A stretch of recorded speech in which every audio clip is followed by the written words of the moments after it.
In this video, I will be discussing why I ranked family medicine over my OBGYN programs.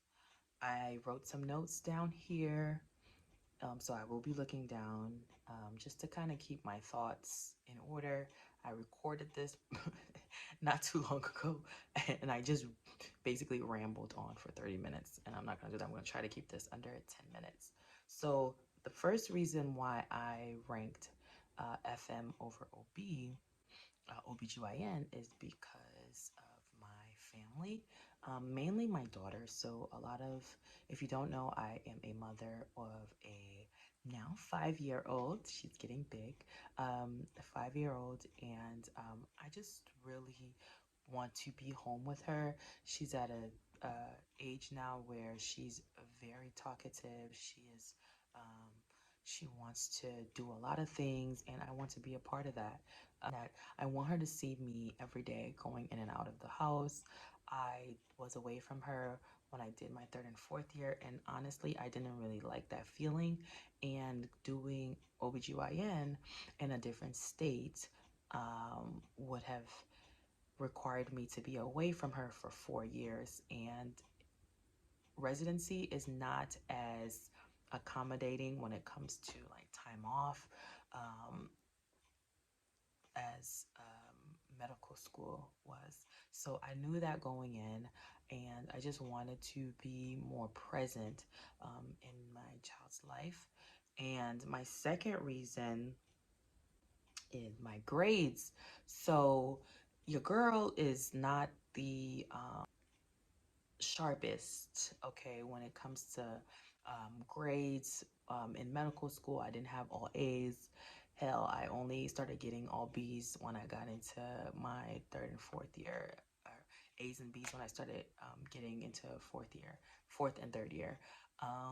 So I knew academics was not as strong as my um, counterparts that were applying for the program, for the OBGYN program, right? So when I did that, my step one and my step two scores were, I passed both of them on the first try, but they were very low. For my step one, I got a 211. In my step two, I got a 214, which was surprising to me because my practice exams were putting me way higher than that 214. So I would listen to that plus or minus 15. I was on the minus end of that plus or minus 15 when comparing it to, what you get on the practice exams, at least for me, right? So I knew both of that was going, both of my scores being low would add to would be like a negative, would be a red flag, as they like to call it, going into the program or applying for OBGYN. And, with family medicine, um, I honestly enjoyed it. I enjoyed both family medicine and OBGYN during my third year when I did my rotations. I enjoyed both of them equally. Um, I enjoyed OB obstetrics a lot more. Like out of every little thing that we did, obstetrics was like the one thing that I really liked and I didn't mind doing for the rest of my life. So when I found out that you can do both. You can do obstetrics in OBGYN, hence the OB, and you can do obstetrics in family medicine. So you can be an FMOB if you even choose to. Um, it was something that I was like, okay, there are two ways to get to my end goal.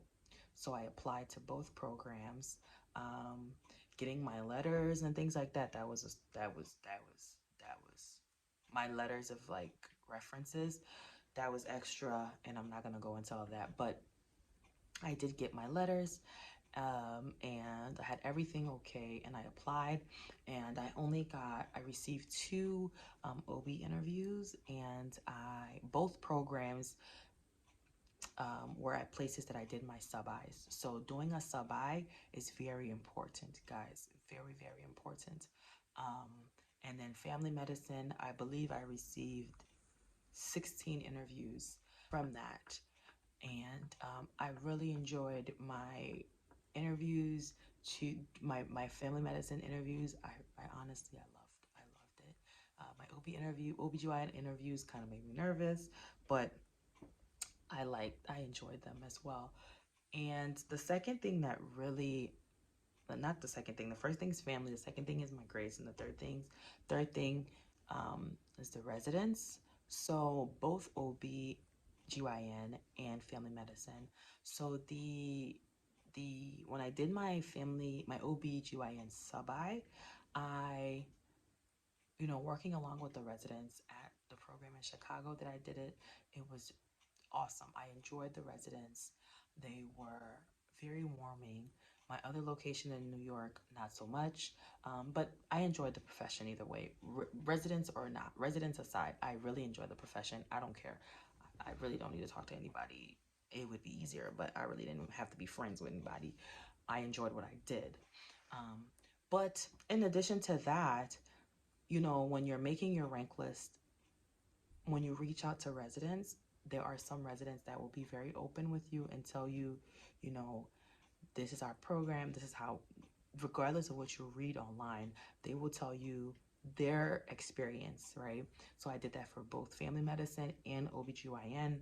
I got really good feedback from both specialties, and I could sit and make a decision, a very informing decision on both programs, right? And the family medicine program, the resident was very open. She was very honest. And it was just something that I could still do what I wanted to do, which is obstetrics, and learn everything. And then coming home and being home, realizing how much, because I was somebody that would say, I could just work with women for the rest of my life and be okay with it.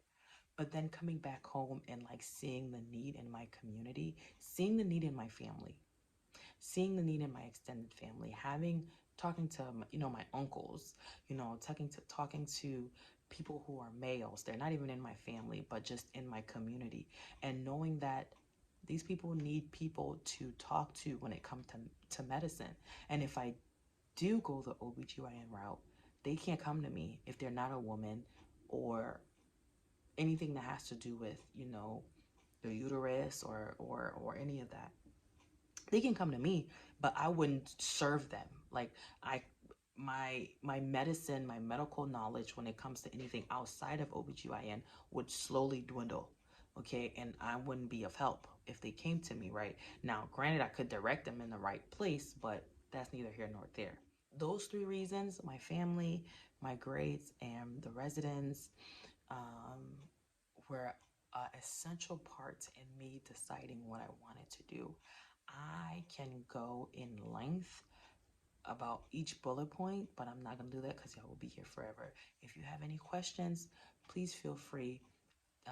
Message me on Instagram, or just check, put in my name, I'll come up. Instagram or TikTok or Facebook. You can send me a message and I will get back to you as soon as I can. If you have any questions, you want me to talk about anything, let me know and I will make a video if possible.